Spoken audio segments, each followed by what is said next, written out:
اللہ نے عیسیٰ علیہ السلام کو زندہ آسمان پر کیوں اٹھایا تھا؟ عیسیٰ علیہ السلام کو مسیح کہا جاتا ہے، اس کا مطلب ہے کثرت سے زمین کی سیاحت کرنے والا، یا اس کا معنی ہاتھ پھیرنے والا ہے، کیونکہ آپ ہاتھ پھیر کر اللہ کے حکم سے مریضوں کو شفا یاب فرماتے تھے۔ آپ کی پیدائش اللہ تعالیٰ کا ایک بہت عظیم معجزہ ہے۔ اللہ تعالیٰ سورہ مریم آیت نمبر 16 سے 23 میں فرماتے ہیں، اس کتاب میں مریم کا بھی واقعہ بیان کیجیے جبکہ وہ اپنے گھر کے افراد سے الگ ہو کر ایک شرقی مکان میں آئیں اور ان لوگوں کی طرف سے پردہ کر لیا، پھر ہم نے اپنی روح کو ان کے پاس بھیجا، بس وہ ان کے سامنے پورا آدمی بن کر ظاہر ہوا۔ یہ کہنے لگیں، تجھ سے رحمان کی پناہ مانگتی ہوں، اگر تو اللہ سے ڈرنے والا ہے۔ اس نے جواب دیا، میں تو اللہ کا بھیجا ہوا قاصد ہوں، تجھے ایک پاکیزہ لڑکا دینے آیا ہوں۔ کہنے لگیں، بھلا میرے ہاں بچہ کیسے ہو سکتا ہے؟ مجھے تو کسی انسان نے ہاتھ تک نہ لگایا اور نہ میں بدکار ہوں۔ اس نے کہا، بات تو یہی ہے، لیکن تیرے پروردگار کا ارشاد ہے کہ وہ مجھ پر بہت ہی آسان ہے، ہم تو اسے لوگوں کے لیے ایک نشانی بنا دیں گے جو اپنی خاص رحمت۔ یہ تو ایک طے شدہ بات ہے، بس وہ حمل سے ہو گئیں اور اسی وجہ سے وہ یکسو ہو کر ایک دور کی جگہ چلی گئیں۔ پھر درد ذاہ اسے ایک کھجور کے تنے کے نیچے لے آیا اور بے ساختہ زبان سے نکل گیا کہ کاش میں اس سے پہلے ہی مر گئی ہوتی اور لوگوں کی یاد سے بھول بسری ہو جاتی۔ سیدہ مریم بہت عبادت گزار تھیں، انہوں نے اپنے اور لوگوں کے درمیان آڑ بنا لی تھی، انہیں کھانا بھی پردے کے پیچھے سے پکڑایا جاتا، اللہ تعالیٰ کی طرف سے بھی انہیں خاص رزق مل رہا تھا۔ اس حالت میں جبرائیل علیہ السلام ان کے پاس آئے، انہوں نے ان کے گریبان میں اللہ کے حکم سے پھونک ماری، اس سے انہیں حمل ٹھہر گیا۔ ولادت کا وقت آیا تو آپ لوگوں سے بہت دور یعنی بیت الحلم چلی گئیں، وہاں انہیں درد ذا شروع ہوا، تب کہنے لگیں، کاش میں اس سے پہلے مر جاتی۔ اللہ تعالیٰ کی طرف سے ارشاد ہوا، سورہ مریم آیت نمبر 24 سے 28 میں ہے، اتنے میں اسے نیچے سے ہی آواز دی کہ آزردہ خاطر نہ ہو، تیرے رب نے تیرے پاؤں تلے ایک چشمہ جاری کر دیا ہے اور اس کھجور کے تنے کو اپنی طرف ہلا، یہ تیرے سامنے تر و تازہ پکی کھجوریں گرا دے گا، اب چین سے کھا پی اور آنکھیں ٹھنڈی رکھ، اگر تجھے کوئی انسان نظر پڑ جائے تو کہہ دینا، میں نے اللہ رحمان کے نام کا روزہ مان لکھا ہے، میں آج کسی شخص سے بات نہ کروں گی۔ اب عیسیٰ کو لیے ہوئے وہ اپنی قوم کے پاس آئیں، سب کہنے لگے، مریم تو نے بڑی بری حرکت کی ہے، اے ہارون کی بہن، نہ تو تیرا باپ برا آدمی تھا نہ تیری ماں بدکار عورت تھی۔ ہارون کی بہن مریم، یہاں ہارون سے مراد موسیٰ علیہ السلام کے بھائی ہارون علیہ السلام نہیں، بلکہ مریم علیہ السلام کے ایک بھائی کا نام ہارون تھا۔ قوم کی باتیں سن کر مریم علیہ السلام خاموش رہیں اور بچے کی طرف اشارہ کر دیا کہ اس سے بات کر لو۔ وہ کہنے لگے، بھلا گود کا بچہ کیسے بات کر سکتا ہے؟ سورہ مریم آیت نمبر 29 میں ہے۔ مریم نے اپنے بچے کی طرف اشارہ کیا، سب کہنے لگے، لو بھلا ہم گود کے بچے سے کیسے بات کریں؟ اس وقت عظیم معجزہ رونما ہوا، سورہ مریم آیت نمبر 30 سے 33 میں ہے، بچہ بول اٹھا، میں اللہ تعالیٰ کا بندہ ہوں، اس نے مجھے کتاب عطا فرمائی اور مجھے اپنا پیغمبر بنایا ہے اور اس نے مجھے بابرکت کیا ہے جہاں بھی میں ہوں، اور اس نے مجھے نماز اور زکوٰۃ کا حکم دیا ہے جب تک بھی میں زندہ رہوں، اور اس نے مجھے اپنی والدہ کا خدمت گزار بنایا ہے اور مجھے سرکش اور بدبخت نہیں کیا، اور مجھ پر میری پیدائش کے دن اور میری موت کے دن اور جس دن کے میں دوبارہ زندہ کھڑا کیا جاؤں سلام ہی سلام ہے۔ اللہ تعالیٰ نے عیسیٰ علیہ السلام کی اس گفتگو کے بعد فرمایا، یہ ہے صحیح واقعہ عیسیٰ ابن مریم کا، یہی وہ حق بات ہے جس میں لوگ شک و شبہ میں مبتلا ہیں۔ اللہ تعالیٰ کے لیے اولاد کا ہونا لائق نہیں، وہ تو بالکل پاک ذات ہے، وہ تو جب کسی کام کے سر انجام دینے کا ارادہ کرتا ہے تو اسے کہہ دیتا ہے کہ ہو جا، وہ اسی وقت ہو جاتا ہے۔ میرا اور تم سب کا پروردگار صرف اللہ ہی ہے، تم سب اسی کی عبادت کرو، یہی سیدھی راہ ہے۔ اس طرح عیسیٰ علیہ السلام کی ولادت بغیر باپ کے ہوئی۔ اس معجزے کے بعد کئی فرقے گمراہ ہوئے اور کہا مریم اللہ تعالیٰ کی بیوی ہے۔ اس بات کی تردید کرتے ہوئے اللہ تعالیٰ سورہ الجن آیت نمبر 3 میں فرماتے ہیں، اور بے شک ہمارے رب کی بڑی بلند شان ہے، نہ کسی کو اپنی بیوی بنایا نہ بیٹا۔ اللہ تعالیٰ سورہ المائدہ آیت نمبر 72 سے 74 میں فرماتے ہیں، بے شک وہ لوگ کافر ہو گئے جن کا قول ہے کہ مسیح ابن مریم ہی اللہ ہے، حالانکہ خود مسیح نے ان سے کہا تھا کہ اے بنی اسرائیل، اللہ ہی کی عبادت کرو جو میرا اور تمہارا سب کا رب ہے۔ یقین مانو کہ جو شخص اللہ کے ساتھ شریک ٹھہراتا ہے، اللہ تعالیٰ نے اس پر جنت حرام کر دی ہے، اس کا ٹھکانہ جہنم ہی ہے، اور گنہگاروں کی مدد کرنے والا کوئی نہ ہوگا۔ وہ لوگ بھی یقیناً کافر ہو گئے جنہوں نے کہا اللہ تین میں سے تیسرا ہے، دراصل اللہ تعالیٰ کے سوا کوئی معبود نہیں۔ اگر یہ لوگ اپنے اس قول سے باز نہ رہے تو ان میں سے جو کفر پر رہیں گے انہیں المناک عذاب ضرور پہنچیں گے۔ یہ لوگ اللہ تعالیٰ کی طرف کیوں نہیں جھکتے اور استغفار کیوں نہیں کرتے؟ اللہ تعالیٰ تو بہت ہی بخشنے والا بڑا مہربان ہے۔ سورہ المائدہ آیت نمبر 75۔ مسیح ابن مریم سوائے پیغمبر ہونے کے اور کچھ بھی نہیں، ان سے پہلے بھی بہت سے پیغمبر گزر چکے ہیں۔ ان کی والدہ ایک راست باز عورت تھیں، دونوں ماں بیٹا کھانا بھی کھایا کرتے تھے۔ آپ دیکھیے کہ کس طرح ہم ان کے سامنے دلیلیں رکھتے ہیں، پھر غور کیجئے کہ وہ کس طرح پھرے جاتے ہیں۔ اللہ تعالیٰ نے ان آیت نمبر 72 سے 75 میں عیسائیوں کے عقیدے کا رد کیا ہے۔ क्योंकि वो मरियम और ईसा अलैहिस्सलाम को भी अल्लाह का हिस्सा मानते हैं। सूरह अल-इखलास में भी उनके अकीदे इन अल्फाज का रद्द किया गया। आप कह दीजिए वो अल्लाह एक है, अल्लाह बेनियाज है, न उससे कोई पैदा हुआ और ना वो किसी से पैदा हुआ और ना कोई उसका हमसर है। लोगों ने जब मरियम अलैहिस्सलाम पर तोहमत लगाई, उन्हें बदकार कहा, तब अल्लाह ने फरमाया, सूरह निसा आयत नंबर 156 में है, और उनके कुफर के बायस और मरियम पर बहुत बड़ा बहतान बांधने के बायस हमने उन पर लानत की। इस तरह सूरह आले इमरान आयत नंबर 59 में अल्लाह ताला फरमाते हैं, अल्लाह के नज़दीक ईसा की मिसाल खूबहू आदम की मिसाल है, जिसे मट्टी से पैदा करके कह दिया कि हो जा, बस वो हो गया। ईसाइयों का ईसा और मरियम अलैहिस्सलाम के बारे में यह बहुत बड़ा झूठ है कि ईसा अलैहिस्सलाम अल्लाह के बेटे और मरियम अल्लाह की बीवी हैं। अल्लाह ताला सूरह मरियम आयत नंबर 88 से 95 में फरमाते हैं, उनका कौल तो ये है कि अल्लाह रहमान ने औलाद इख्तियार की है, यकीनन तुम बहुत बुरी और भारी चीज़ लाए हो। करीब है कि इस बहतान की वजह से आसमान फट जाएं और ज़मीन शक हो जाए और पहाड़ रेजा रेजा हो जाएं कि वो रहमान की औलाद साबित करने बैठें। रहमान के लायक नहीं कि वो औलाद रखे।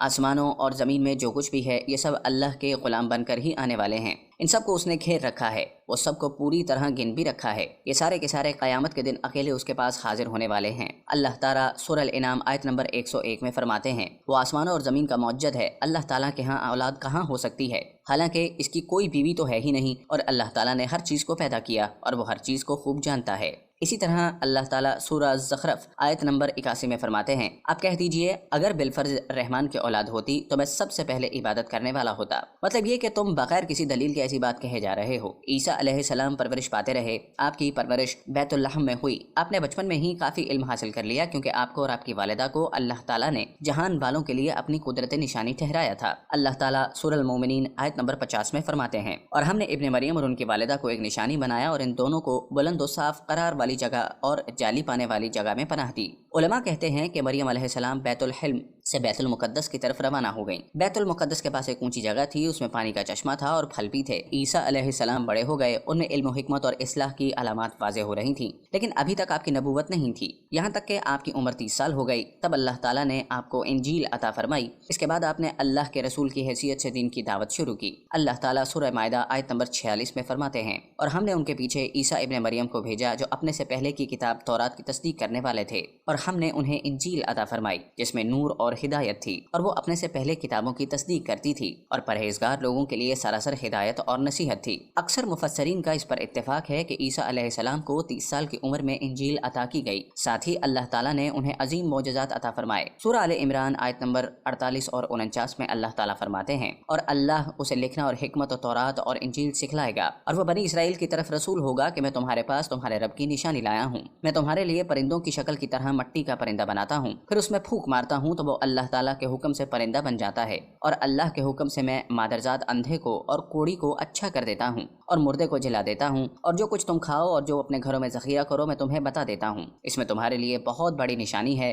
अगर तुम ईमानदार हो। इस तरह ईसा अलैहिस्सलाम बनी इसराइल की तरफ मबऊस हुए। तमाम नबी किसी खास कौम की तरफ मबऊस हुए हैं, जबकि नबी अकरम सल्लल्लाहु अलैहि वसल्लम तमाम इंसानों और जिन्नों के लिए रसूल बनाकर भेजे गए। ये आपकी खसूसियात में से एक इम्तियाजी खसूसियत है। अल्लाह ताला ने ईसा इब्ने मरियम अलैहिस्सलाम को अजीम मौजज़ात अता फरमाए। पैदाशी अंधा बीना हो जाए, कोड़ी का कोड़ दूर हो जाता, बर्स वाले के जिस्म से हाथ फेर देते तो उसका बर्स खत्म हो जाता, मट्टी के परिंदे बनाकर फूंक मारते तो वो उड़ने लगते। लेकिन सबसे बड़ा मौजज़ा अल्लाह ताला ने आपको यह अता फरमाया कि आपने अल्लाह के हुक्म से मुर्दों को जिंदा किया। सूरह आले इमरान आयत नंबर 50-51 में है, और मैं तौरात की तस्दीक करने वाला हूँ, और जो मुझसे पहले हैं मैं उसलिए आया हूँ कि तुम पर बाज़ वो चीज़ें हलाल कर दूँ जो तुम पर हराम कर दी गईं, और मैं तुम्हारे पास तुम्हारे रब की निशानियाँ लाया हूँ, इसलिए तुम अल्लाह से डरो और मेरी फरमाबरदारी करो। यकीन मानो कि मेरा और तुम्हारा रब अल्लाह ही है, तुम सब उसी की इबादत करो, यही सीधी राह है। लोगों ने तमाम निशानियां देखी लेकिन फिर भी कुफर पर डटे रहे, ईसा अलैहिस्सलाम की तकजीब करते रहे। अल्लाह ताला सूरह आले इमरान आयत नंबर 52 में फरमाते हैं,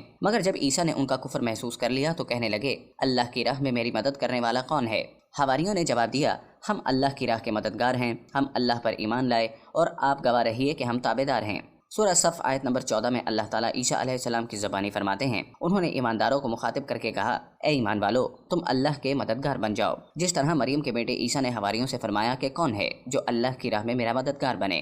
हवारियों ने कहा, हम अल्लाह की राह में मददगार हैं। बस बनी इसराइल में से एक जमात तो इस्लाम ले आई और एक जमात ने कुफर किया, तो हमने मोमिनों की उनके दुश्मनों के मुकाबले में मदद फरमाई, बस वो गालिब आ गए। इसके बाद अल्लाह ताला ने दीन ईसवी को यहूदियों के मजहब पर गालिब कर दिया। जब लोगों ने कुफर किया उस वक्त सिर्फ हवारी आप पर ईमान लाए थे, उनकी तादाद सिर्फ 12 थी। बाद में अल्लाह ताला ने दीन ईसवी को मुकम्मल तौर पर गलबा अता कर दिया। हवारी ईमान जरूर लाए थे लेकिन उनमें किसी कदर तरद्दुद था। अल्लाह ताला सूरह अल-माइदा आयत नंबर 111 से 115 में फरमाते हैं, और जब मैंने हवारियों को हुक्म दिया कि तुम मुझ पर और मेरे रसूल पर ईमान लाओ, उन्होंने कहा, हम ईमान लाए, आप गवाह रहिए कि हम पूरे फरमाबरदार हैं। वो वक्त याद के काबिल है जब हवारियों ने अर्ज़ किया, ए ईसा अब्ने मरियम, क्या आपका रब ऐसा कर सकता है कि हम पर आसमान से एक खवान नाजिल फरमा दे? आपने कहा, अल्लाह से डरो अगर तुम ईमानदार हो। वो बोले, हम ये चाहते हैं कि उसमें से खाएं और हमारे दिलों को पूरा इत्मीनान हो जाए और हमारा ये यकीन और बढ़ जाए कि आपने हमसे सच बोला और हम गवाही देने वालों में से हो जाएं। ईसा इब्ने मरियम ने दुआ की कि ए अल्लाह, ए हमारे परवरदिगार, हम पर आसमान से खाना नाजिल फरमा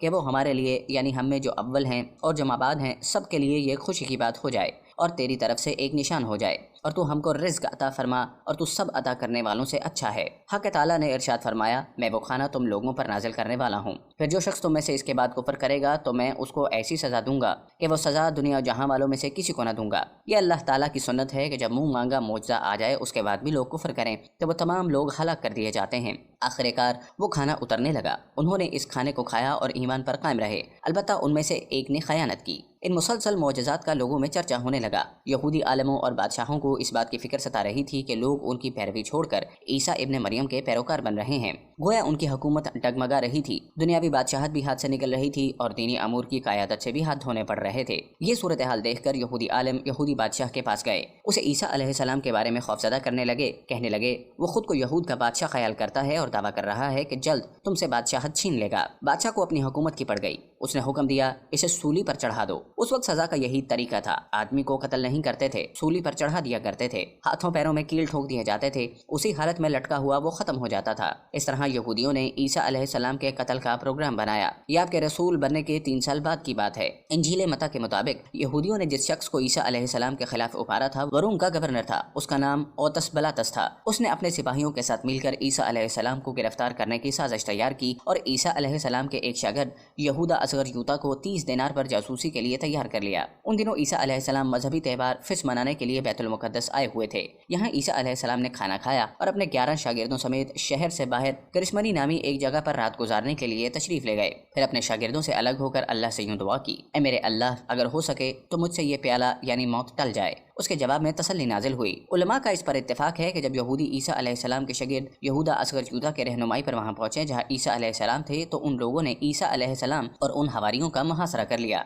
ऐन उसी वक्त अल्लाह ताला ने ईसा अलैहिस्सलाम को आसमान पर उठा लिया और मुखबरी करने वाले ईसा अलैहिस्सलाम के शागिर्द यहूदा पर ईसा अलैहिस्सलाम की मुशाबहत डाल दी गई। चुनांचे हुकूमत के अहलकार यहूदियों हत्ता के हवारियों ने भी उसी को ईसा समझ लिया और उसी को ले जाकर फांसी पर चढ़ा दिया, जैसा कि सूरह निसा में अल्लाह ताला फरमाते हैं, और इस वजह से भी हमने उन पर लानत की जब उन्होंने कहा, हमने मसीह इब्ने मरियम जो कि अल्लाह का रसूल है उसे कत्ल किया है। हालांकि ना तो उन्होंने उसे कत्ल किया ना सूली दिया, लेकिन उनको शुबा पड़ गया और जो लोग इसमें इख्तिलाफ कर रहे हैं वो खुद शक में हैं। उन्हें हकीकत हाल का कुछ इल्म नहीं, महज जन के पीछे लगे हुए हैं। और ये यकीनी बात है कि उन्होंने ईसा अलैहिस्सलाम को कत्ल नहीं किया था, बल्कि अल्लाह ने उसे अपनी तरफ उठा लिया था और अल्लाह बहुत जोर आवर और बहुत हिकमत वाला है। ईसाई और यहूदी इस बात पर मुत्तफिक थे कि ईसा अलैहिस्सलाम को सूली पर चढ़ा दिया गया है, लेकिन उनमें थोड़ा सा इख्तिलाफ था। यहूदी कहते थे कि वो कत्ल हो गए हैं, जबकि ईसाई कहते थे कि वो 3 दिन तक मुर्दा रहने के बाद जिंदा होकर और आसमान पर चले गए हैं। अल्लाह ताला ने इन दोनों गिरोहों की तरदीद करते हुए फरमाया कि ये शक में मुब्तला हैं। दर हकीकत ये लोग ईसा अलैहिस्सलाम को गिरफ्तार न कर सके थे। बहरहाल ईसा अलैहिस्सलाम के आसमान पर उठाए जाने के बाद यहूद गालिब आ गए और दीन ईसवी की इशाअत पर पाबंदी लगा दी। अलबत्ता खुफिया तौर पर लोग इस दीन से आगाही हासिल करते रहे और ये सिलसिला 240 साल तक यूं ही चलता रहा। अगर आपको हमारी वीडियोस पसंद आ रही हैं तो बराए मेहरबानी लाइक बटन को प्रेस करना हरगिज मत भूलिएगा। कमेंट्स के जरिए अपनी कीमती आरा से आगाह कीजिए और इस चैनल को सब्सक्राइब